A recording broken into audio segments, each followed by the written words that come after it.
BNP জাতির সাথে দেওয়া কথা রাখে নাই। আমরা জানি সহজে কানে পানি ঢুকবে না, তখন সিরিঞ্জ দিয়ে যদি ঢুকাইতে হয় সে পানি আমরা ঢুকাবো। আমরা বিএনপিকে বলছি, দেশ এবং জাতির স্বার্থে আপনারা ভুল করছেন, আপনারা ভুল সংশোধন করে জনগণের কাতারে আসুন, জনরায়কে সম্মান করুন। জনরায়কে সম্মান না করার পরিণতি কি হতে পারে দফায় দফায় দেখার পরেও যদি শিক্ষা না হয়, জীবনেও আপনাদের শিক্ষা হবে না। খুলনাবাসী, আমরা আপনাদেরকে কথা দিতে এসেছি। আপনারা যে রায় দিয়েছেন, আমরা সেই রায়টাই আপনাদের কাছে চেয়েছিলাম।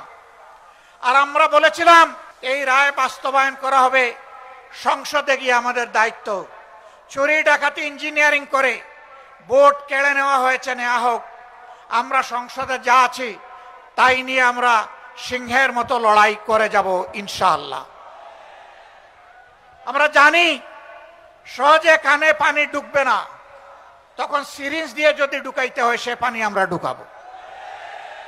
যদি ফয়সালা সংসদে না হয়, তাহলে যেখানে কথা বলতে মাননীয় স্পিকার বলতে হয় না, যেখানে কথা বলতে স্পিকারের অনুমোদন লাগে না, সেই খুলনার মাঠ, বরিশালের মাঠ, চট্টগ্রামের মাঠ, পাঞ্জাবের জগতে একটি বিশ্বস্ত নাম শাবাব এথনিক ওয়্যার, কুমিল্লার মাঠ, সিলেটের মাঠ, ময়মনসিংহের মাঠ, রংপুরের মাঠ, রাজশাহীর মাঠ, বগুড়ার মাঠ, সব জায়গা থেকে আগ্নেয়গিরি তৈরি হবে।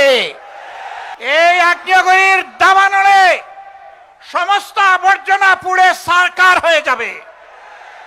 শত যন্ত্রণা বুকে নিয়ে আমরা নির্বাচনের ফলাফলকে আমরা মেনে নিয়েছি, কিন্তু একথা মনে করবেন না কেউ, নির্বাচনের ফলাফল দেশে একটা গৃহযুদ্ধ শুরু না হোক সেই জন্য আমরা মেনে নিয়েছিলাম।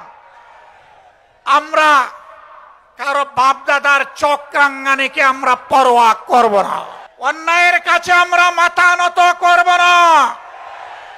আমাদের নেতৃবৃন্দ হাঁটতে হাঁটতে ফাঁসির তক্তায় দাঁড়িয়ে মুচকি হাসি দিয়ে আমাদেরকে শিখিয়ে দিয়েছেন, জাতির জন্য প্রয়োজনে তোমাদেরকে ওই মুচকি হাসি দেওয়ার জন্য তৈরি থাকতে হবে। খানজাহান আলী শাহ মখদুম, শাহজালালের এই বাংলাদেশে জনগণ সেই মুচকি হাসি দেওয়ার জন্য প্রস্তুত। আমরা কোনো আধিপত্যবাদের কাছে মাথা নত করব না।